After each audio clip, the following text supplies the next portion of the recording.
to Winning the Division, episode number 34. I am your co-host, Ryan Smith. Alongside me, former NFL tight end Benjamin Troupe, former University of Florida tight end, as well as the Gators are in the national championship game tonight against the Houston Cougars, recording this on a Monday night.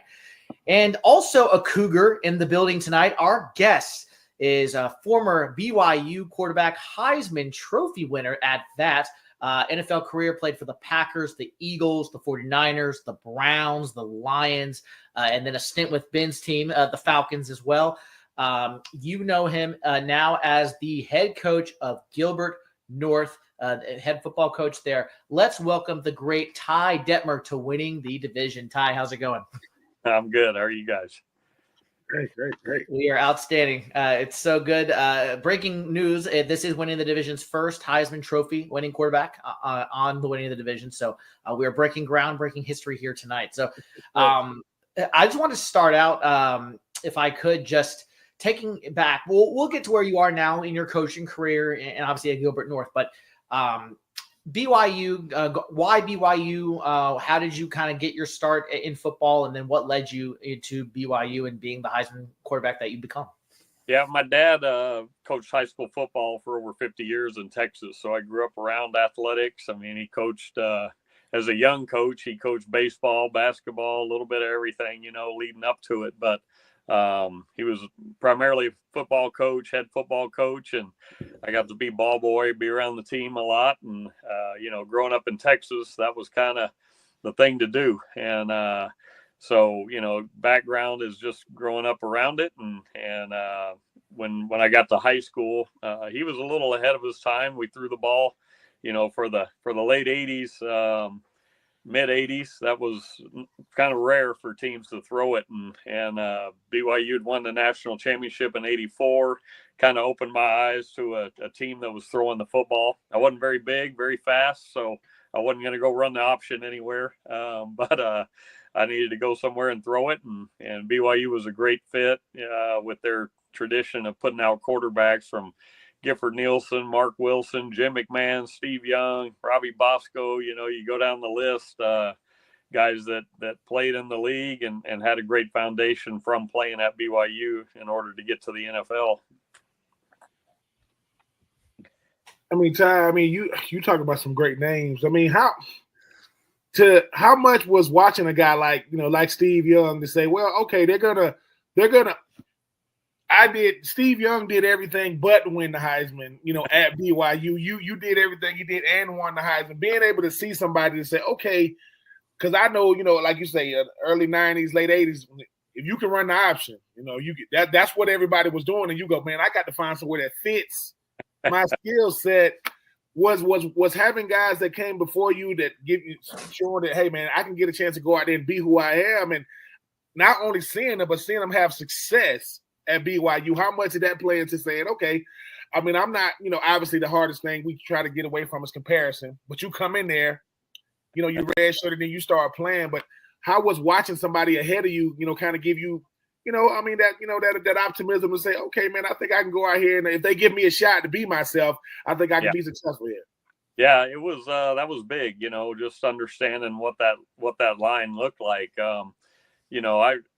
You come in as a freshman, you just hope you get a picture on the wall like those guys had, All-American pictures, Davey O'Brien medals, those kind of things when you're sitting there as 18, 19-year-old kid and you're in the coach's office and there's these medals up on the wall. It's kind of like, man, one day I hope that's me at some point, it's kind of a dream at that point, a goal to get a medal on the wall.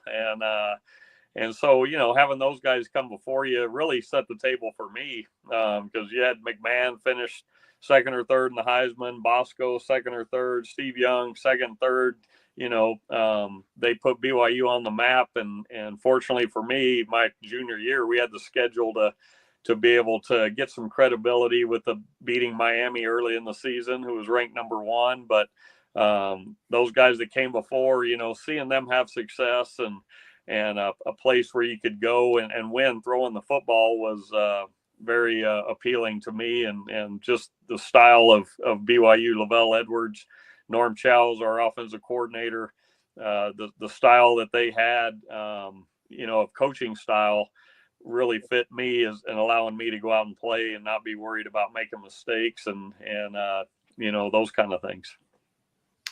And I was actually just in Atlanta for visiting the College Football Hall of Fame, and obviously you were inducted in 2012 as a part of that esteemed company. What is it like just being a part of something kind of bigger than yourself, that Football Hall of Fame, knowing that you thought by your peers, by coaches, as one of the best ever to kind of put on that uniform? I mean, it just, and BYU has such a tradition of turning out NFL talent, Steve Young, yourself, and so many others. Don't have time to list them right now, but what is it like just being a part of something like the College Football Hall of Fame? Well, something, you're proud to be a part of. To me, it means you did it over a long period of time. It wasn't a one-game wonder or one season wonder type of deal. You did a body of work over a period of 3 years, where you did some good things. But, at the same time, feel like you're in the right place, the right time, had the right guys around you at that time. Just a great time to be at BYU as a quarterback and a great system, great coaching staff. Like I said, everything just kind of fit. That's not something you go to college thinking is going to happen to you, winning the Heisman or being inducted into the Hall of Fame. It's something that just kind of happens. And, I've always told people, I feel like I was the right place, the right time, and kind of fell into it. And, you got to do your part and make some plays here and there, but at the same time had a lot of great support around me, especially that junior year. We had a really experienced team back that season and some guys that played really well for us. I mean, Ty, obviously, your career is storied when you talk about from BYU, but then when you get to the NFL, you get to play with Steve Young for a year in San Francisco. There's this freakish phenom named Mike Vick that you play for the Falcons with him and Matt Schaub. You talk about this phenom coming out of Kentucky named Tim Couch. Then there was this guy from Mississippi that just throw the ball around named Brett Favre. Haven't had played behind Brett Favre, played behind Steve Young, a guy that you grew up watching and mentoring guys like Couch and Schaub and Vick. When did you realize, man, not only can I be a good quarterback, but I can actually help these young guys kind of like mature and help them understand what being a pro quarterback is? Well, Ben, it's a matter of hanging in there, right? Getting years in the league. And so, after I left Philadelphia, I went to San Francisco, got to play quite a bit in Philly. Went to San Francisco thinking, they got Jim Druckenmiller was a high draft pick the year before. It was kind of come in, mentor him. Steve's probably in his last couple years of playing more than likely. So it's either going to be me or Jim.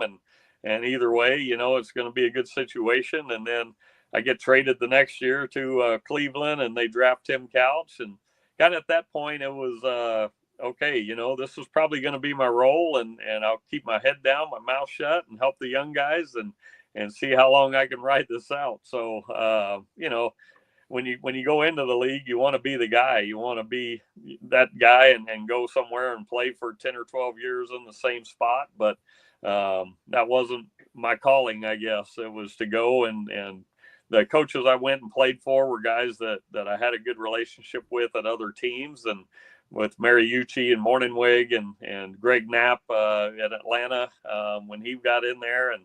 And so guys I knew that knew me, even though maybe I didn't have the most playing experience, I feel like they knew they could count on me and that I would be a good mentor for some of the young guys and kind of help behind the scenes with that. So, probably about halfway through your career, you realize, all right, this is what it's going to be like, and let's make the most of it.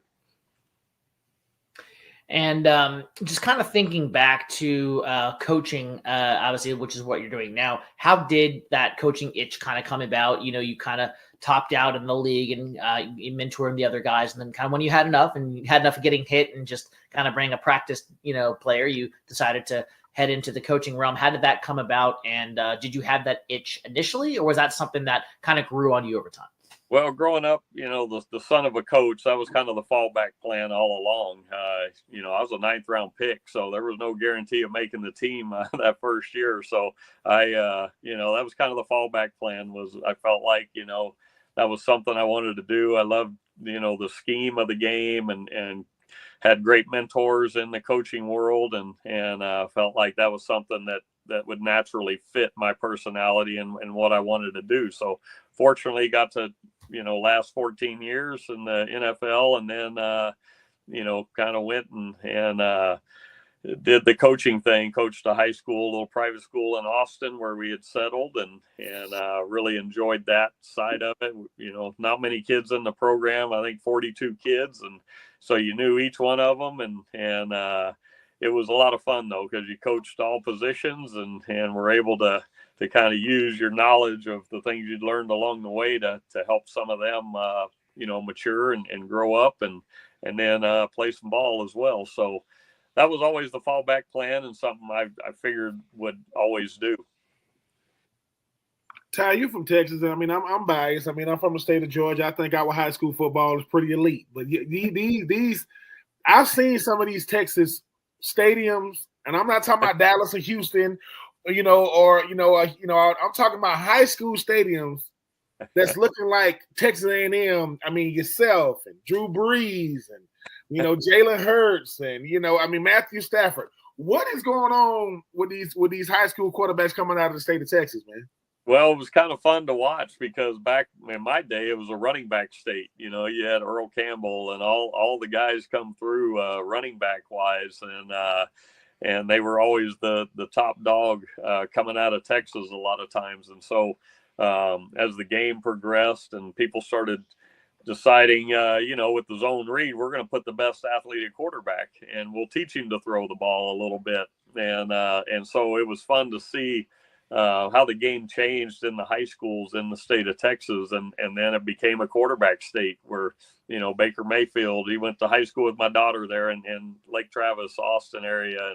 And Gail Gilbert was there and his boy was playing, and Garrett Gilbert. And so it was fun to watch how the game changed at the high school level and really became a lot more wide open and started putting athletes at quarterback and Vince Young and those types of guys where they could just go and make plays and how it is. You get the ball in your hand back there and get a little space and it's trouble for guys, and then you're able to spread the defense out and start throwing it. And Florida was a great example with Spurrier, and wide open and they were using their speed and talent to spread people out and get the matchups they wanted. And, especially in college football where the linebackers weren't great cover guys early on. So Texas kind of became that quarterback state. Now we're doing a lot of good things with the QBs.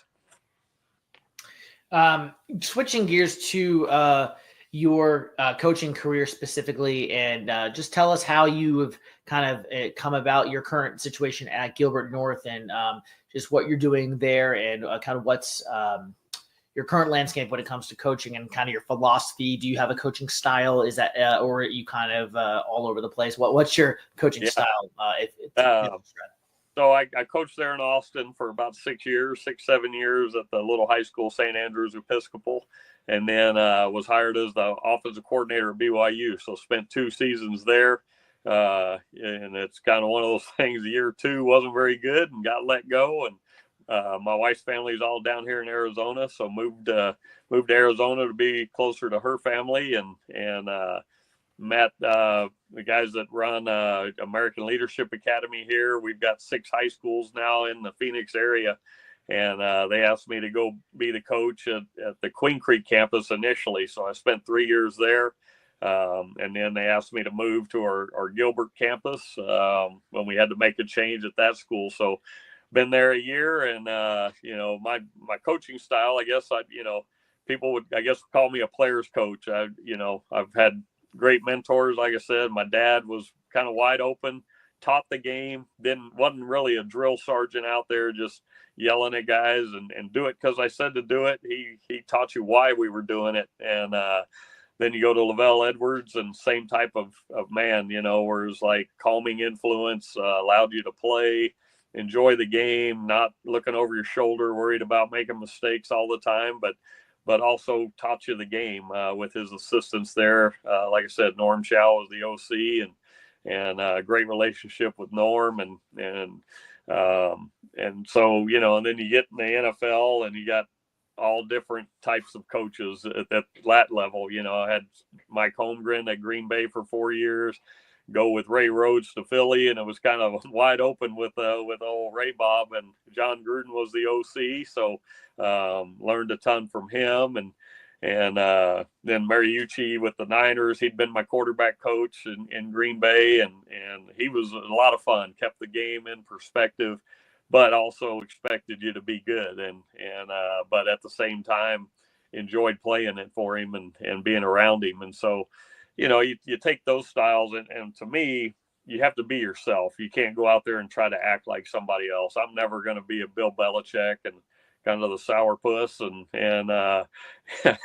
getting on dudes, you know. I mean, when it's needed and lack of effort or lack of discipline, yeah, you know, you snap a little bit. But overall, you know, I enjoy being around the boys. I want them to enjoy being there. You know, they can go play anywhere here in Arizona. They can transfer schools, and so my job's to teach them the game, make sure they're doing things the right way, and on and off the field, and then hopefully they're having an enjoyable time doing it while we're there. So we're going to have fun doing it, but we're going to work, and we're going to be competitive and try to win every game, but we're also going to do it the right way and not a win at all costs type of mentality.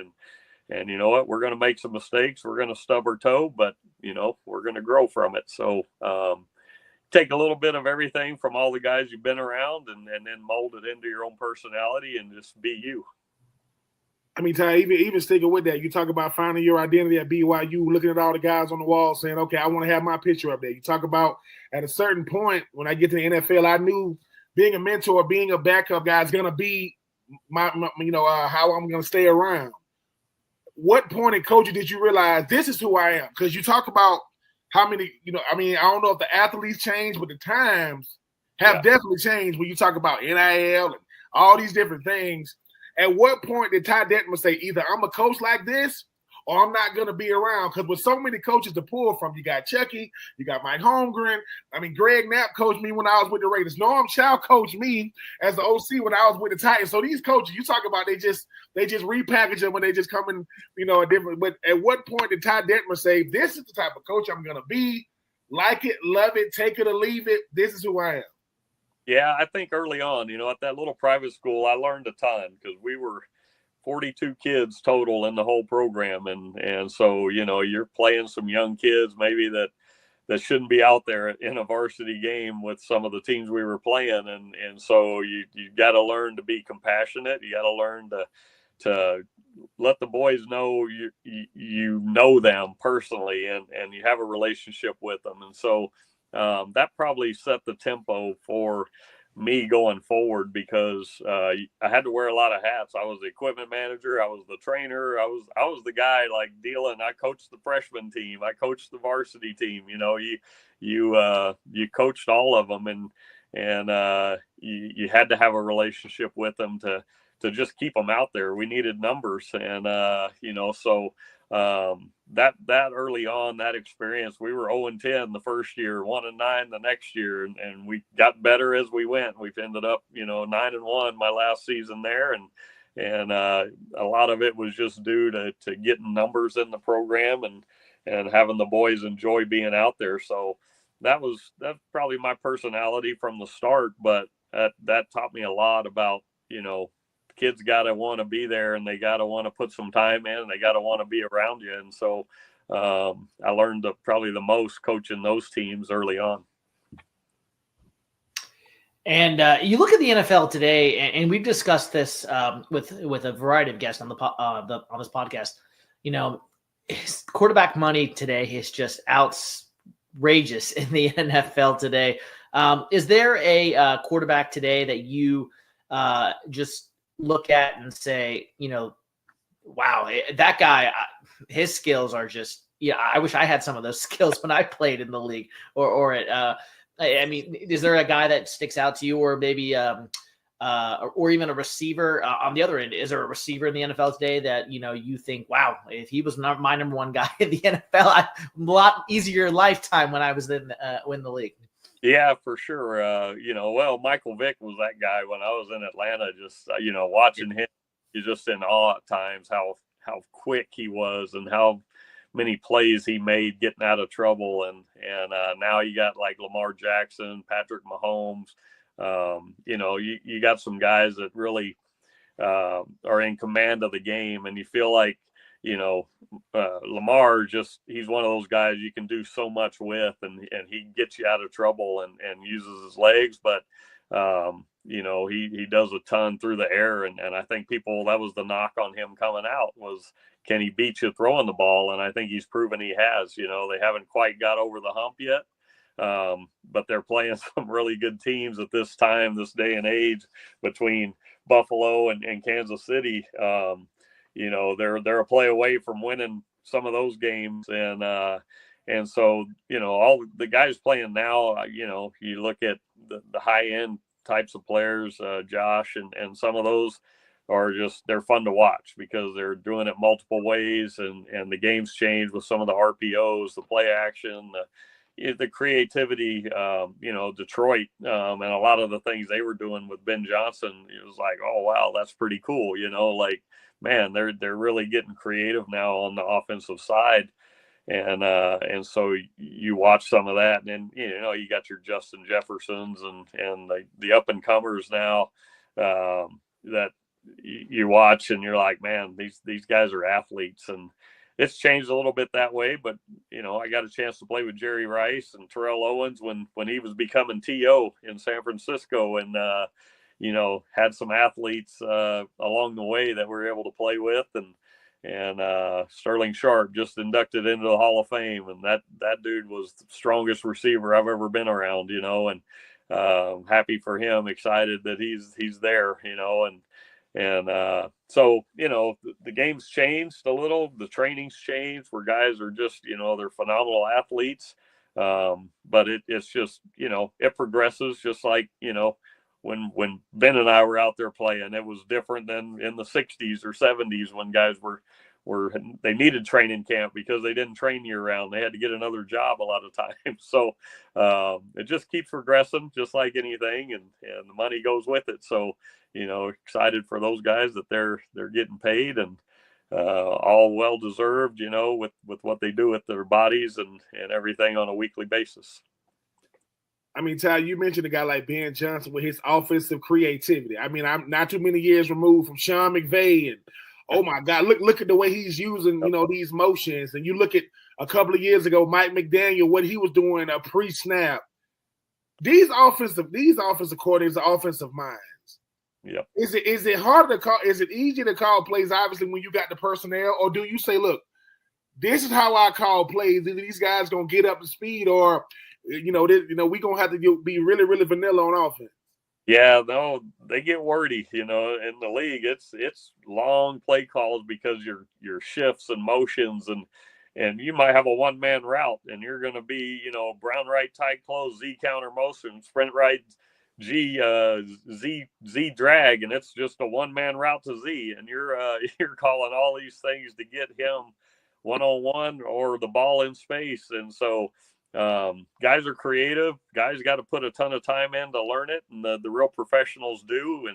And it doesn't just happen overnight. Those guys, they got to put a ton of time in to memorize formations and know exactly what's expected of you. So it's fun to watch because you can make it hard, and you can call it corn dog like Andy Reid and just make up a name, and everybody's got to remember it. So it can go both ways a little bit. I imagine let's talk about Andy Reid a little bit. I imagine you have a relationship with him or know him a little bit. What is the key to his secret sauce there out in Kansas City? And I don't just mean specifically, with the Chiefs, his time with the Eagles and just being a part of that BYU fraternity. What is it about Andy Reid that just enables him to be the coach, the man, the guy that he is? Because it just seems like all the players that play for him have nothing but high praise for him, and just he's a very likable guy, and the guy can coach some football. Yeah, so he was our tight end coach in Green Bay. That staff had some big timers on it that were young, just waiting their opportunity, and then he became the quarterback coach when Mariucci left to become a head coach, and worked with Brett. And Andy's just one of those genuine guys that I think he doesn't get too big for himself. He's able to poke fun at himself, but at the same time, he's got high expectations for the guys. And then, he's been a couple places where he had Donovan McNabb and now Patrick Mahomes. And, you got some pretty good quarterbacks. If you got a guy, and he does a great job, I think, mentally helping those guys not be afraid to play tight. And, for me as a backup, that was one of the things, like coming into the NFL at BYU, I was scrambling, moving all over, making throws I probably shouldn't make. And you get to the NFL and it's like, I can't afford to do that, because if it doesn't work out, I'm not going to be here. I'm gone, and playing for Andy, I think those guys, first of all, they, were high draft picks. So they feel a little security in the fact that they can do what they've done all along. And take some of the risk that they can take.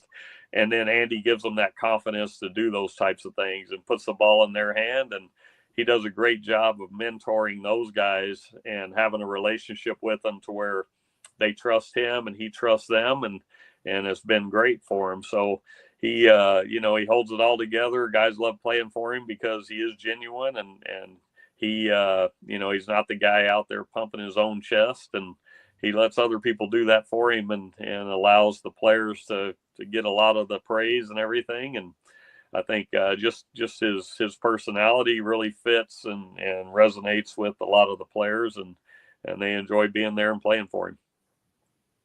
I mean, Ty, you being a coach now and understanding that, like you mentioned, you got, look, man, I have a nonprofit. I mean, we have a saying in my nonprofit, rules without relationship builds rebellion. We always tell our boys that. But sometimes a player would do it exactly how you told him. Like, I mean, you've been telling him the same thing, and one time he'll do it. Could be on the backside. I mean, you're looking at the play and you go, he did. What does that do to you as a coach when you go, look, I get it. At first, it looks like I'm just yelling at you. It looks like Coach Ty's always on me, but you like, no. Because when you in the NFL and then you coach, it's going to be different, because, everybody else is trying to get it right. Pros, we do it till we don't know how to get it wrong. And that doesn't leave your mind. But when a player does something that sometimes he don't even realize he did it, and you put him to the side and go, son, you just did it. What does that do for a Heisman Trophy winning Ty Detmer, the head coach, when the young man finally put it all together? What does that mean and do for you? Well, I tell people it's all relative, whether you're coaching Pop Warner or you're coaching in the NFL, coaching college football. When the kid gets it, you scheme up a play, you draw it up, you talk to them, you put it on film, you practice it 3 or 4 times that week, and then they hit it in the game. And it's like, it's very satisfying as a coach, because it's like, man, all right, we put the time in, and then the kids enjoy it, and you enjoy really seeing them have fun and have success. I think it's important for them to have success and to see that. And it just builds confidence, that, hey, coach knows what he's doing. It's going to work.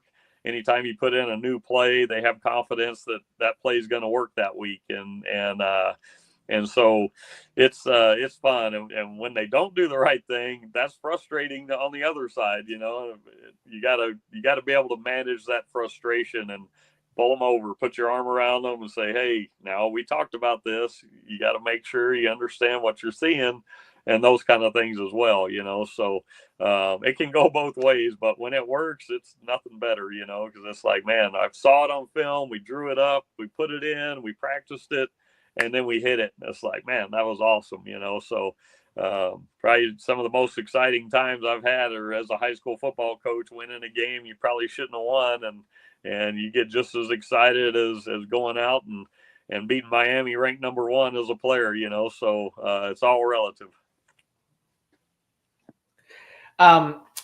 Let's talk about a guy who is going to be entering the draft here shortly, and won't have a very long wait in his name. A guy named Travis Hunter, who coaches or plays at Colorado under Deion Sanders, Coach Prime, who's now in the coaching realm. Travis Hunter is someone who I don't think we've seen a lot of guys go two-way, including Deion over the years, but we haven't seen a guy, somewhat like Travis Hunter. Do you view him as a receiver? Do you view him as a corner? Or do you feel like he really can play two ways in the NFL? Or does it just depend on what team drafts him and kind of what the needs that they have?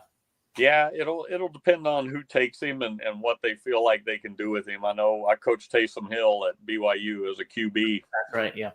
New Orleans took him. Well, they ended up with him. Green Bay had him and then let him go. And New Orleans was pretty enough with Sean Payton and those guys to figure out a role for him and use him in spot plays as a QB, as a tight end, as a running back. He was all over the place.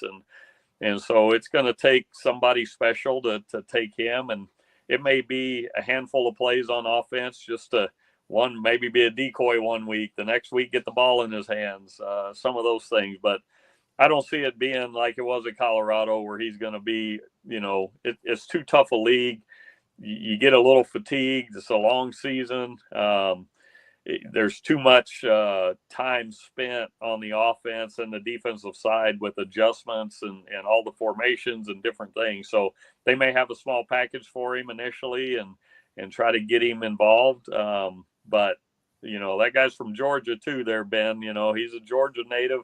One of my teammates in college, Lenny Gomes, coached him down there and was his head coach and told me about him early on. And so it was fun to watch him become who he is and what he's done. But I don't know. It'll depend on where the team sees the biggest need and the fit, whether it's receiver or DB. But, that guy's got some juice, and then wherever he ends up, he's going to be a really good player on either side of the ball. But, I don't see it being at that level, a two-way guy and every down guy or an every series guy. It may be a package guy on one side of the ball. Probably going to be a defensive guy because it's easier to come in and have a package on the offensive side.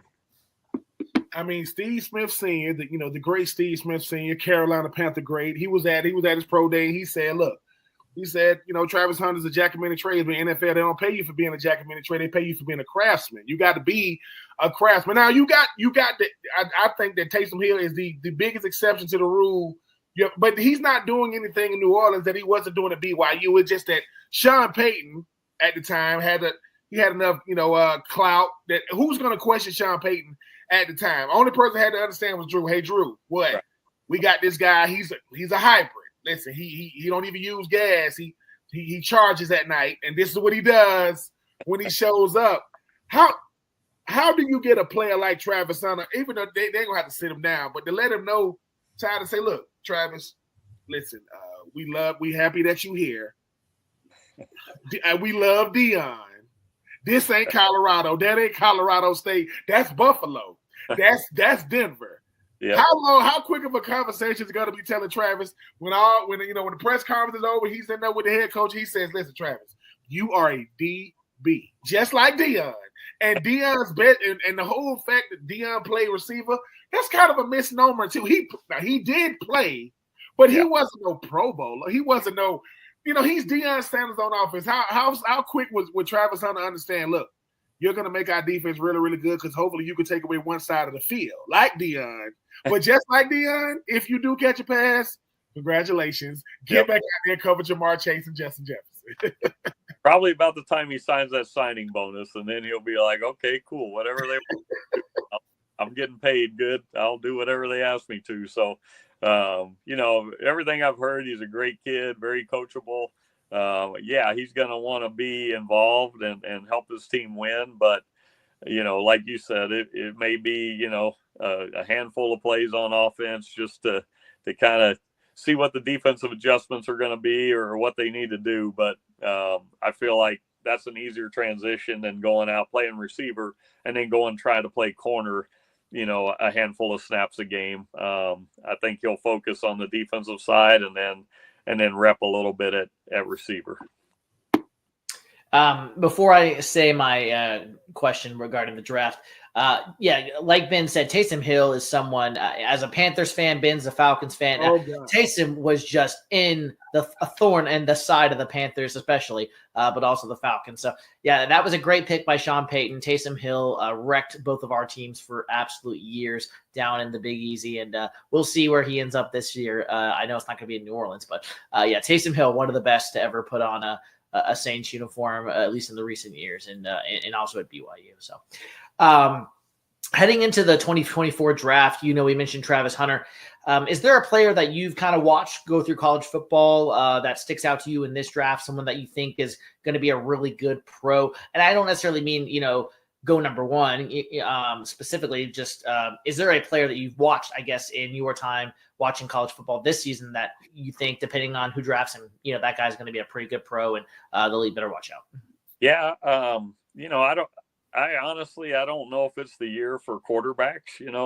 There's some talented players, but to me, with Ward and Sanders kind of being the top two guys being mentioned, I'm not just sold on either one as being that guy. And if you're not going to a good team, that's a tough transition for either one of them coming in. So, if you get with the Giants and you got to be the guy right off the bat, that's tough. The most successful quarterbacks have been guys that have been able to sit behind a veteran on a pretty good team, and then take it over and you fall into the right spot, the right place at the right time. So, I don't know. You look at some of the defensive guys, linebacker from Georgia. I'm not great with names. I don't. So Jalen Carter, Abdul Carter, Mason Graham from Michigan, Mikael Williams from Georgia. Right. Those are just some of the guys that a lot of people mention. Some of those guys coming off the edge as a pass rusher. Nowadays it's a passing game, and you got to have athletes that can dual read a QB. You can play some of the zone read stuff, but just great athletes coming off the edge make it tough. You look at the Eagles this year with their D line. I mean, that was the difference in the Super Bowl, was they got after the quarterback and didn't create any lanes for Mahomes, where Jalen Hurts had some lanes when he took off. There was places to go for him. So it's all about defensive line right now, I feel like, and the quarterbacks. And so no offense, Ben, the tight ends, but there's a lot of tight ends, great tight ends right now playing the game that are making a big splash. And so you find some of those guys that are able to stretch the field and block well enough on the edge to handle an end or an outside backer.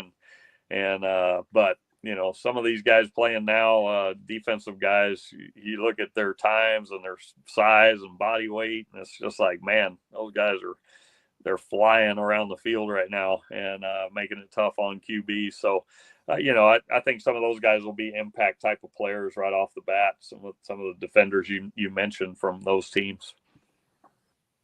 And Ty, a little blast from the past real quick. I know you out there in the Arizona area, a guy that, to me, I still think got a shot to be really, really good. Spencer Rattler. I know he's from Arizona. Saw the young man on Netflix. And to me, when you put a high school guy on Netflix, I guarantee you're telling him, listen, man, you got to sell this thing. I don't think that's how Spencer Rattler really was, but you got to sell it. People got to want to see it.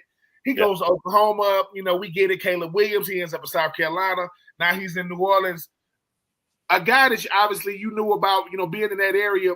Do you think, what type of player do you foresee him becoming if he's given the right opportunity in New Orleans? Yeah, so I moved down here, I think, his senior year. I didn't ever get to see a chance to see him play.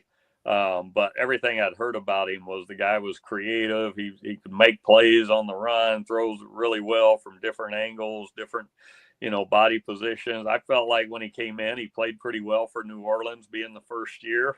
I think he's got a chance. It's one of those things, though, where the team's got to give you confidence. You can't come in, like I said, playing tight or playing not to screw it up. You got to go be yourself and make some plays. And so you got to put some guys around him too. So, for me, he's in a good spot. I think he's a dynamic player that can make all the plays that you need him to make, and given some confidence, given some guys around him, and a little time to develop, he's got a shot, as good a shot as anybody. You know, Jaden Daniels was, you know, I wasn't sure about him, but at LSU, he really did some good things there and a more of a pro style type of offense. And man, he didn't miss many throws. There were games where he was 90% completion rate. And that was the most impressive thing with him, was just, he didn't miss guys. And then when it broke down, he was good enough to go get it himself.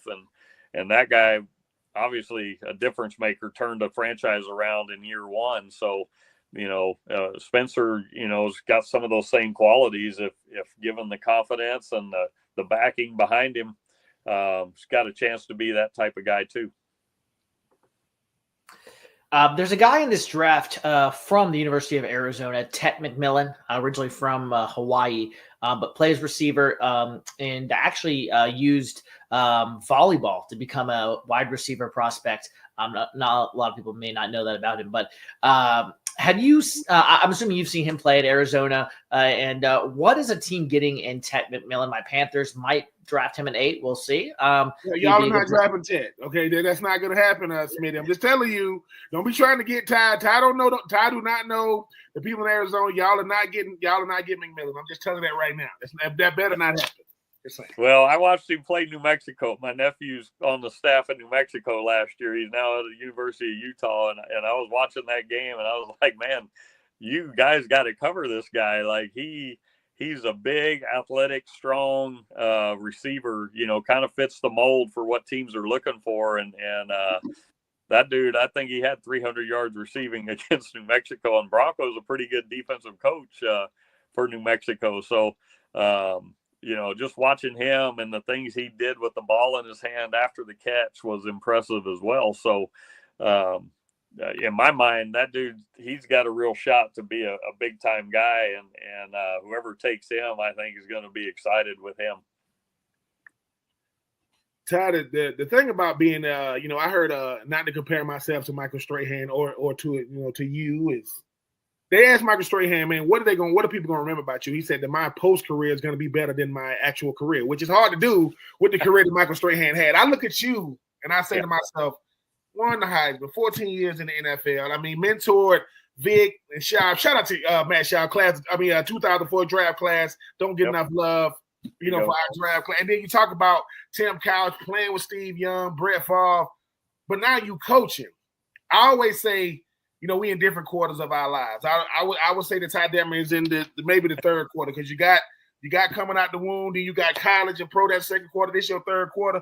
What has been your biggest thrill thus far? Because you got a lot to pull from. What makes you go, dude, is this really my life? You know, right now I feel like I'm in a good place. I coach ball. I got 5 grandkids, 2 more on the way that I get to spend some time with family. You know, when you're a college coach, especially in the NFL, there's no holidays, there's no Christmas or Thanksgiving. There's none of that.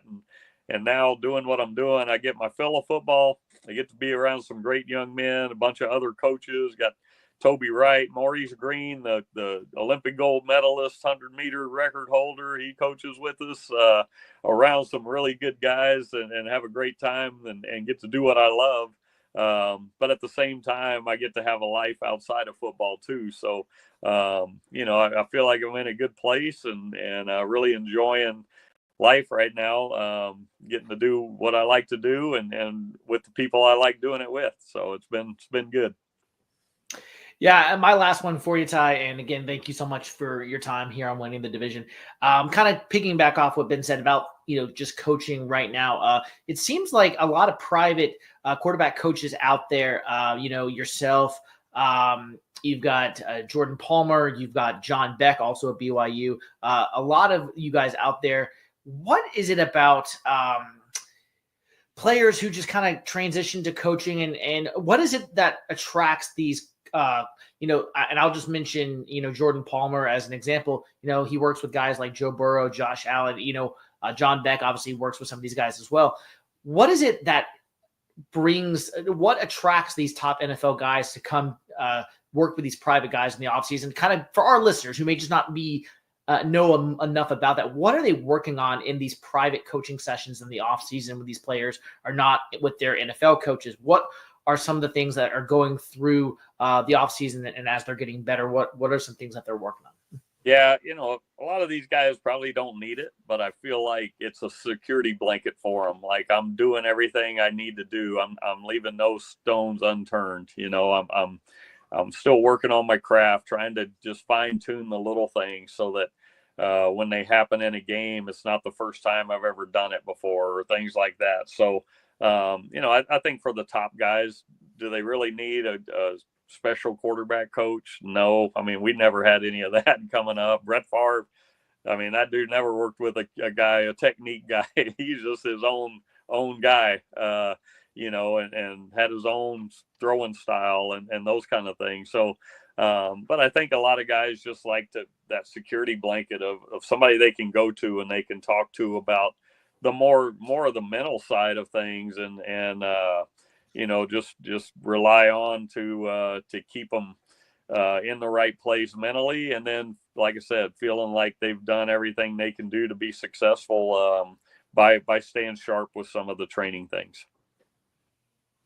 All right, Ty, I gotta let you out of here with this one. All right, I'm trying to give it. You playing for San Francisco, you starting right now. That go T.O., that go Jerry. I don't know if John Taylor's there. I don't know. We had J.J. Stokes. Okay, J.J. Stokes. Okay, yeah, it's one high safety. Yep. Right, and they saying Ty, what do you want? Jerry Rice, you can't cover him. T.O., he hates DBs. That go J.J. What route do you? What call do you want to get to say? And y'all on the 28-yard line going in? It's 6 seconds left, so you got to put it in the end zone, and it's not a Hail Mary. What is the call that Ty Detmer wants? Well, you got 4 verts with we did it against Green Bay. Steve Young threw a dime right to T.O. inside the safety. Big body went up, shielded the safety, made the catch, number part 2, to win a playoff game. Anything with T.O. coming inside and maybe Jerry outside. So you got Dino, you got the over with the corner post outside. Anything like that, shake where you're giving them a two-way go. I'm getting both of those guys in the end zone somewhere and giving them a chance. So, it was a fun year, fun season to be there. Garrison Hurst, Georgia Bulldog was a running back. Irv Smith, tight end. Greg Clark. We had a good group and we were wide open. I think it was Steve's best year statistically, and we just fell short against Atlanta in the dome down there, game away from the NFC Championship. So, but we had a good group that year and some dudes to throw it to. So it was fun. Well, Ty, this has been great. Thank you so much for coming on, winning the division, and we'll talk to you down the road. All the best to you. All right. Appreciate you guys. Appreciate the time. Appreciate it.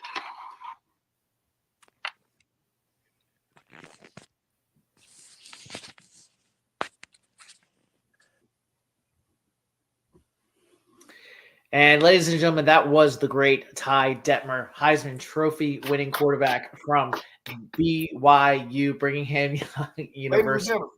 Ryan Smitty Smith he's a humble servant. He's a humble husband and father of 2 beautiful young queens, young ladies. But the man's Rolodex is serious. Listen to me. I don't know how Smitty do it, and I don't really care. I'm gonna say this every time. I don't care. I don't care if Smitty was right. Ty Detmer's down there in North Carolina for an event. He just happened to be tailgating him. I don't care. Cause road rage. However you get him, Smitty, you got the secret sauce, sir. I mean, Smitty be like, Heisman Trophy win. I got Ty Detmer saying, "Hey man, can we reschedule? I apologize. It's all good, Ty. You just let me know, and we good. I love it. I love Ty. Listen, I like how he said. Let me listen to the listener. Let me tell you what Smitty said. He said, "This is our first Heisman Trophy win. He won't be our last. He's just our first." So Ty, thank you, sir, for being our first. But when we got Cam Newton and RG3 and Tebow and Steve Spurrier, then Mark Ingram and Derrick Henry and Travis Hunter. Travis, we gave you some love. You're going to come on win the division. Either you're gonna come on your own terms or it's gonna be on your own terms. Shout out to Smitty, making sure that we listen. Only the best for the best, baby. We only dealing with the best over here. Ty Detmer, BYU, Heisman, 14 years. Mike Vick, Tim Couch, Brett Favre, Matt Schaub, Steve Young, on win the division. Ty Detmer. Maurice Green, Olympic gold medalist, is coaching with him. Yeah, that was that's crazy. We got to get Maurice. We got to get Maurice. Yeah, that's crazy. Let's finish out as we do in this draft before the draft off season here with headlines, takeaways, and to finish up the show here. We'll start with my Carolina Panthers. They signed basketball player tight end, formerly of the Ohio University, Colin Granger, 6'8", 245. He's definitely. I know the tight end. I want to say the tight end for the Chargers. I think he's 6'7". He might be 6'8". But let me say this, Coach Canales. Listen, I get it. There are big targets, and there's this young man. I mean, 6'8". Look, let me tell you something. I'm always a fan when they give players like this an opportunity. From a basketball player, now trying to come to football. And for those people that say that kind of stuff doesn't work, Tony Gonzalez, Kenny Graham, Antonio Gates. Antonio Gates has the most receiving touchdowns in NFL history for a tight end. Played at Kent State.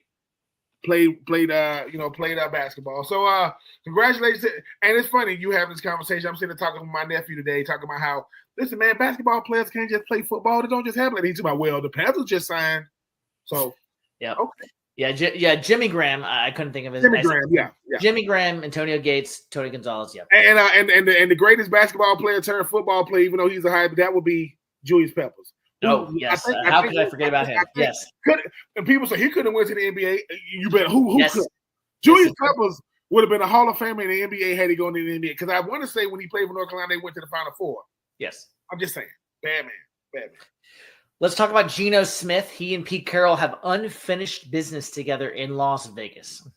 I'm happy for Geno because everybody kept saying that Russell Wilson him and Pete Carroll was gonna have the reunion, but it is Geno. Geno Smith, look, man, I mean, you ain't got DK Metcalf, but you got Brock Bowers. Huh? That's a pretty good tight end, first team All-Pro. I like that Geno Smith is resurrecting his career. I know they're still working on a contract extension for him, going from Seattle. I mean, no one's in Seattle anymore. Nobody. I mean, you don't know anybody play for Seattle these days. Jackson Smith and Jigma. Yeah. And he's trying to get up out there. But I'm happy for Geno. I like they do got unfinished business. But before they can have unfinished business, they got to find a way to compete in that division. Because right now, they are really just in it, that division. Because Kansas City, Denver, the Chargers, hey, man, y'all better get with it real quick. But, hey, I do like the headline. I like the mentality. And the nemesis of the Carolina Panthers, Julio Jones, retired today at the age of 36. Retired Atlanta. I don't know if he retired officially in Atlanta Falcon, but he did shout out the Atlanta Falcons. Whoa! I got it. No, I got some people. I'm like, whoa! Did y'all hear that Carolina disrespect? Did you see what Sweetie just did? I don't think he really. Yes, he did too. You heard him. You heard who he was showing love to. Matty Ice, Harry Douglas, right? Yeah, Roddy White. Yeah. When he said this is for the city, you know he's talking about the ATL shouting. Yes. But now he did go and play. He played for the Titans at one point. I mean, he played for the Eagles, the Bucks. He played for the Bucks. He played for everybody that would let him play for him when he left. But he did his most damage. Not only did he do his most damage with the Falcons, he did his most damage against a team from Carolina one night. Yes, he did. No. Yes, he did. Not afraid to. But guarantee. I don't know if it's going to be first ballot Hall of Famers no more, Smitty, because Luke Kuechly wasn't one. So I thought I knew what a first ballot Hall of Fame. He might not be a first ballot future Hall of Famer. Julio Jones. Congratulations, man. You did it the right way. Definitely the greatest receiver in Falcons history. And I love you, Roddy White. You know I love you, Roddy. It's Julio first. It's Roddy White second. And the greatest thing Roddy White never did, he never played for Julio, he never played for the Aints. I forgave you for the Bucks, but he didn't play for the Aints. Love you, Julio, for that. And congratulations in retirement. Congratulations. Dolphins offensive tackle Teron Armstead elects to retire at the age of 33. Former New Orleans Saints blindside for Drew Brees for a long time. And then Chargers signed quarterback Trey Lance, formerly of the San Francisco 49ers and Dallas Cowboys, to a one-year deal up to $6.2 million. Shout out to Mr. Armstead first, man, representing HBCUs all over the country. People be talking about, can you get good talent at HBCUs? I think Mr. Armstead shows you not only can you get good talent, you get great talent. Because I want to say HBCUs got, I think they are littered with Hall of Famers. Just check the numbers. Aeneas Williams, you know what I'm saying, Michael Strahan. You talk about Tara Owens, and I don't know if Tara Owens went to HBCU, but Shannon Sharp definitely went to the HBCU, and Sweetness, Walter Payton, so on and so forth. Trey Lance is trying to figure out how to maintain, just like we were talking to Ty Detmer earlier, he's trying to figure out how to maintain a career in this league. I mean, we thought at one point he was going to be a starter. It didn't work out that way, but he's still finding a way to get NFL checks and make NFL money. Who knows? If something happens, then maybe he can have, a Sam Darnold. If something does happen, he has to step in there. But, hey, man, he's continuing his career. Shout out to that young man. And Deion Sanders, Coach Prime, he says Shedeur Sanders and Travis Hunter are the best two players in this draft and should go the top two picks overall. He's right about one. He's right about half of that statement. I do think Travis Hunter is probably the best player in this draft when you look at what he brings on the defensive side of the ball, and maybe he can be, an addition, on the offensive side of the ball. What else is he going to say about Shedeur? What else? Now I will say this about Shedeur.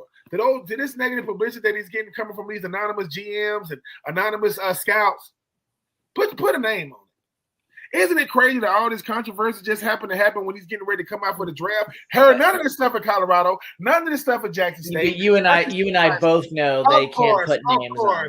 The smoke and mirrors, listen, there is no smoke and mirrors like smoke and mirrors when it comes to the NFL draft and controversy. The same team talking trash is the same team going to draft you. But I do think if you did see Shedeur Sanders' pro day, he did all he could do, man. He looked really, really sharp. He looked really, really crisp. And people saying, well, this is pro day. There are people whose pro days did not help them out at all. But, what else? One of the greatest salesmen and marketing people in the world is Deion Sanders. He is pushing for Shedeur and Travis Hunter to go 1 and 2 as he should. And shout out to Shiloh. I don't know if he ran the 4.4 because the daddy said if he ran the 4.4, he'd give him a car. I don't know if some people say it was a 4.52, some people say it was a 4.44. I think Shiloh wanted to be the 4.44 so he can get the car of his choice. He's a Sanders, so Yeah, exactly. All right. Well, I'll give you a couple of random draft nuggets to chew on as we kind of go out the door with our listeners. Obviously, I think Cam Ward is going to be number 1 overall pick. I think at this point is kind of set in stone. I think Travis Hunter, in my opinion, is going to go to the Browns. I think that might be a thing. And then it looks like the Giants hosted Abdul Carter with Brian Daboll. They went out to dinner. Abdul Carter to the Giants at 3. Now that would be a scary defensive line. Now you add Abdul Carter with Brian Burns with Kayvon Thibodeau, Dexter Lawrence. Scary D line. Kayvon, if they get Abdul Carter and this is the year 2 of the Brian Burns contract, there's an odd man out. I hope you know who that odd man is, and I hope you understand that while you've been good, you haven't been great. You've had moments, not enough moments. So if Abdul Carter is indeed a Giant, they don't want – listen, I know they're going to have 2 guys on rookie deals, but one guy, I think Kayvon Thibodeau was he the 5th overall? I think he was the 5th overall pick. Yep. So, listen, if you're drafting high, that means the team was bad. You're going to get a good player going to a bad team, which means you're going to figure out what type of player that he is. But, hey, I do think Travis Hunter does go number 2. I think he killed his workout. I don't think Travis Hunter got to do anything else that we haven't already seen. Out there running routes for what? To show that you're versatile. We know you're the most versatile player we've seen in a long time, not named Charles Woodson. But I do think Cam Ward goes number 1. He was very, very charismatic at his Miami Pro Day. And shout out to Rand Carthon, former general manager of the Tennessee Titans, still being professional, out there interviewing Cam Ward, the future first number 1 overall pick for the Tennessee Titans. And that's why we love the draft. As much as we love football, we love the draft because we got our own draft boards. It's gonna be Listen, mock drafts people are, listen to me. That is not analysis. That is just putting players there. People that mock draft say it's going to be 3,700 mock drafts before the actual draft. You know, there are people that go back and do a mock draft after the draft is over. Those are called crazy people, but they actually do it. This is what it should have done. But yeah, I do agree with you, though, Smitty. I think it's going to be Ward, Hunter, Carter, 1, 2, and 3. Well, I will let you close this out, my good co-host on this episode 34 of Winning the Division. We'll see. Continue to rate, like, subscribe, comment, let us know what guests you want us to have on. There will be some changes coming down the pike here with this podcast. We'll be announcing those hopefully shortly. That's called a tease in this business. So, hey, Smitty is on it. Listen, Smitty just recently came back from the ATL, so that juice is still kind of, went to the College Football Hall of Fame and the aquarium. You know what I'm saying? I mean, Smitty like, hey, man, he's telling us later, listen, we're going to have to get up out of here because I'm just saying, my voice going to change. I ain't even going to be talking the same because I'm telling you, that's, that ATL juice is flowing through. But yes, he is teasing. We got some big news and big news on the way. It's gonna be the same show. It's just gonna be in a different landing spot. We ain't breaking no news today. But Smitty just revealed to me who he really want to come to Atlanta. I mean, Carolina. He talking about all this Graham. He don't want Graham. He want the receiver out of Arizona. They better not get him, man. I'm telling you. Because if they get him with Adam Thielen and Leggett. Hey, listen, and shout out to Xavier Leggett, man. Just him and Zamir White just riding around on these figure horses. I love Xavier Leggett because he is a boy that plays football. I love it. And Xavier, I love you. But if you ain't getting no interpreter, young man, people don't know what the hell you're saying. I know what you're saying. Then the people like, what you saying?